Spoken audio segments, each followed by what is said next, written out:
Back to the 2018 academic year now as we continue our Navy Sports Magazine features. You'll see all throughout the year on the Navy YouTube page at Navy Athletics with offensive coordinator Ivin Jasper. Let's go back a calendar year to where we are today. Yes. How much clearer is the vision for Ivin Jasper August 9th, 2018 than it was this time last year?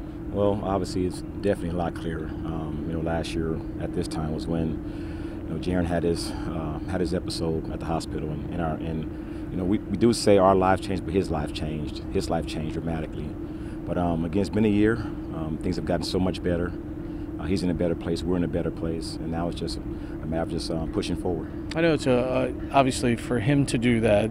Obviously, the best medical care, but a wonderful support system. I know you and your wife just celebrated an anniversary, but you've got a kid that's playing, tremendous level of volleyball at Stanford. You got a daughter that's getting ready to get married. What did, from a family dynamic, did it even bring you all that much closer together, helping him try to pull through this tough situation? Yes, it did. Again, he was a vibrant kid, active, very active kid. Loved life. Again, loved hanging out with me on the couch watching ESPN. Again, it was tough, seeing things change. But at the same time, we understood we had to stick together and find a way to pull through this. Because a lot of times, it can break a family up. Sure. Something this tough, this dramatic. But again, we just buckled down. And again, our kids weren't home at the time, but then they found time to come home. Dallas and Jalen did, and it just brought us close together. It opened our eyes to what really matters. Jalen being out at Stanford, he came back, and the day after he got his transplant, he was the first one to hear his heartbeat. So that was definitely a special moment, because again they were always going at it, big brother, little brother. But again, after Jalen showed a kinder, gentler side of himself, and it changed his outlook as well. So again, it was, as a whole, for our entire family, although it was a tough experience to go through, tough situation, very unfortunate. At the same time, it did bring us all together. Yeah, every now and then in this game, there is a winner and there is a loser, but at the same time, how much inspiration can you now draw from Jaren, having seen him go through that no matter what happens on the football field, whether you make a call that doesn't work or something like that, you draw some inspiration from him knowing that, hey, we can pull through this and things are going to work out? He's my hero. I've been saying it the whole time. When it all happened last year, I was going to maybe take the season off. Talked to Kenny about it. Kenny gave me that option. But again, Jaren said, "No, Dad, I want you to coach. So I'll be fine. I'm going to fight through this. I'm going to get a new heart someday. Right now, I'm going to deal with what I have to do right now. I'm going to keep fighting. Don't worry about me. So, again, for me to complain about anything, is pale comparison to what he's going through. So, again, the inspiration, the fight that he's given me with what he's going through, again, just the courage that he's shown. He hasn't flinched at all. He's just a positive kid, and I'm just excited to be his dad.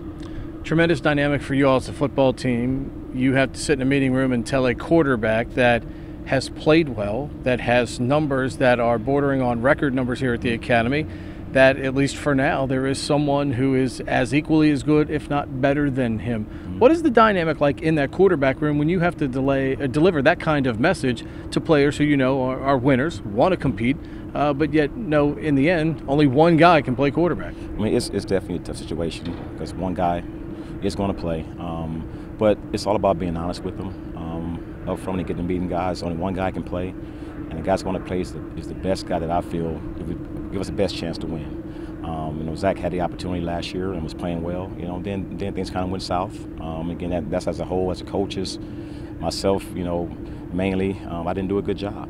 But when it comes down to Malcolm came in, gave us a spark. We just kind of feel that right now he's a better football player, and again makes good decisions. Again, still is learning, but at the same time, he has such a tremendous upside. He's going to make us a better football team. So they all understand. When you're up front and honest with those guys, that only one guy can play, and the best guy that I feel is going to help us win the football game will start, and they understand that. Now, they might not like it, but when you're honest with kids, they can at least deal with it. You go back and you look at the history of this offense, whether it's somebody like Tracy Ham all the way up to now Malcolm, who is, the maestro here. What does it take for a quarterback to be successful in this offense, especially with the way you all have evolved your individual package here at Navy through the years? be physical. Have to be physical. But again, now we have to kind of switch gears a little bit because Malcolm is not, what we used to having over the years with Will Worth and Zach, bigger, more physical kids. Zach, Malcolm's more dynamic. Again, very, very strong kid. But at the same time, it's about 190 pounds, where Zach, was 215. Will was around 215. So we have to be smart, have to be smart as a play caller to help him to run the call plays where he's not taking much punishment, but also to use our plan of playing them both. We did in the bowl game where Zach was our short yardage and goal line quarterback, and we're going to do the same exact thing. Just be smart. Zach understands that's what Zach does. That's what he loves. He loves contact, so we're going to take advantage of it. I think as a team, if we can continue to work in that direction, be selfless, understand that we're doing the best thing for our guys to win football games, and they understand that, we'll be successful. Yeah, you look around the offensive room right now, there is a lot of electricity, not only with your quarterbacks who can play, but you look at a guy like Trey Walker, who's a proven commodity when healthy. Obviously, Keone had a tremendous plebe year for you. You look around that room, you see another guy that persevered in Anthony Gargiulo this time last year. Yes. You didn't even know if he was going to be here, exactly. Wanted to stay here. He perseveres and has an amazing year for you, really, from where he started. Excited to look around that room and see what is possible with this particular group? The possibility is there to be a really, really good football team. Our guys just have to continue to grind, continue to work, and stick to the formula. Last year, obviously, was our toughest year, our worst year as far as in a lot of categories. Red zone offense, turnovers, penalties.